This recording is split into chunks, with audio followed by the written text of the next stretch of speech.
Hello, welcome to HBC News, broadcasting live from New York City. Today, we are discussing visual pollution, which has recently become a trending topic all around the globe, especially in large cities. Visual pollution refers to all kinds of advertisement, publicity, graffiti, or just a bunch of elements that are unpleasant to the view. Let's pay attention to graffiti, for instance. This aerosol art, which is commonly found in shanty towns just as downtown, is said to represent ethnic diversity.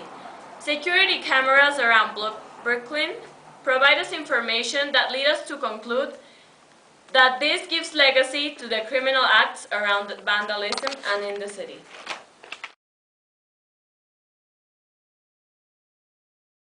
To go global and to expand on this subject, we have the recognized psychologist from the University of Guadalajara, Josué Hernández, who gave us an exclusive interview on the effects of visual pollution on people. Deborah, give us a glimpse. Hello. On our segment today, we will interview a sociologist from the University of Guadalajara, who is now with us. So, what do you think about visual contamination? Visual pollution is a very interesting thing that not a lot of people knows what it really is about. So I love to discuss about this thing. So because I like everyone to understand what it really is. So visual pollution is it's not just advertisements and things like that. It's different. It comes in. You can see it in the slums and in different places, like in trashy houses and where there's no order in the streets. Visual pollution is everywhere, and it's affecting everyone today. Like Really? And how do you think it affects us? Like you? How do you think that affects you? me, I think it is not nice to see a horrible place, like a dirty place, a not organized place. I think it's not very nice. It really depresses me, and I think people can do something about it to modify it or to fix it. It's not a hard job to do, so I think that we can modify that and make the world better. Really? So, do you actually think this affects us like psychologically or something like that? Yeah, I do think it does affect us psychologically because it's it's like I don't know how to explain, but in the people do not notice that you get that you get like depressed or things like that. It's in the unconscious.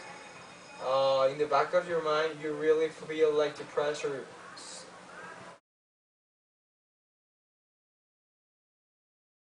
sad because you see things that make you feel sad, like dirty streets and poor people. It probably makes you feel depressed. And I don't mean that if there's poor people, you're always gonna be depressed or things or that poor people makes everybody sad. No, I mean that poor people can be organized and clean their houses. Poor doesn't make them or do not make them be lazy or think they can be clean and they can put order in their houses. But I mean, they are poor people, so they don't really have a lot of things that to like clean up and stuff. Yeah, they don't have a lot of things that can be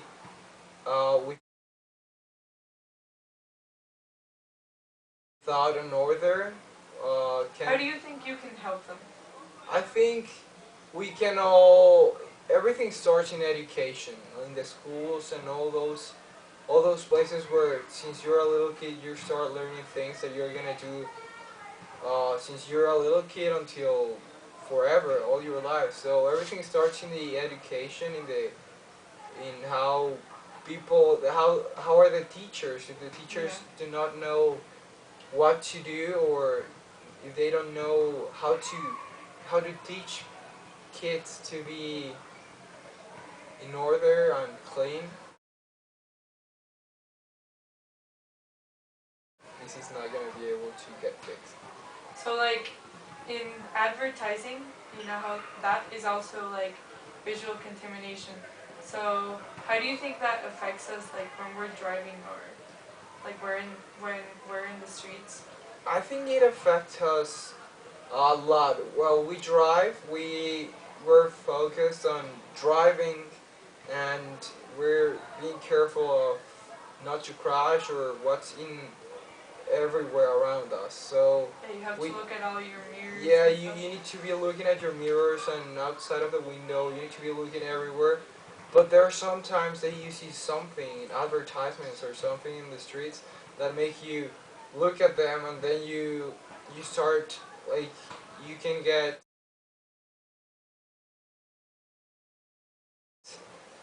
you can stop getting you can stop being focused on driving and start thinking about the advertisement. So do you think that's like unconsciously, or like do you think? Yeah, first of all, it's probably a little bit dangerous because you stop being focused on driving, and then it is unconscious because then you see something but really fast, and there's probably a hidden message on the advertisement that you don't see while being conscious, but it's hidden in your unconscious, and it changes our behaviors. Yeah, that's true. And what do you think the government does or can do? I think the government really it's not it does care now, but it has it before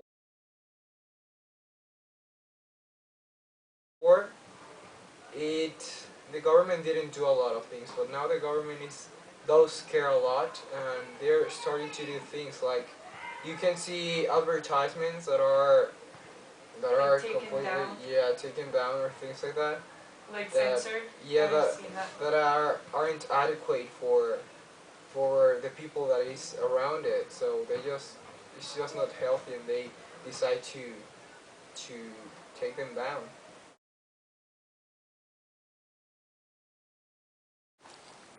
Studies on this subject recently revealed shocking events. According to Buenos Aires government, 14% of the traffic accidents are caused of billboards that are placed in main avenues because people drive and are distracted by them. Deborah, what's your personal opinion on this booming subject? If someone assembled all the billboards in the world, it would sum up to 60,000 football fields together. Can you imagine that? That is a lot. And people are not really doing anything about it. I mean, the government does do stuff like censor them, but it's more than that. So we all have to make an effort